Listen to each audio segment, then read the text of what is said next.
Welcome to Knowledge Ascension.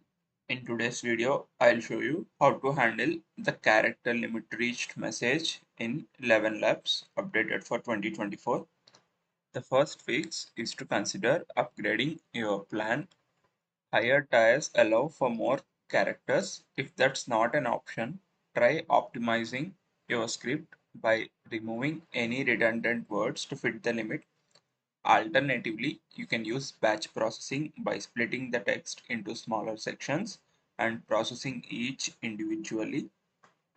So here's how we do it, the upgrading part. So once you are in ElevenLabs, you can click on your profile. You can see the credits and an upgrade option. The total are 10,000 credits and I have remaining 9,100 credits. This is actually the free version.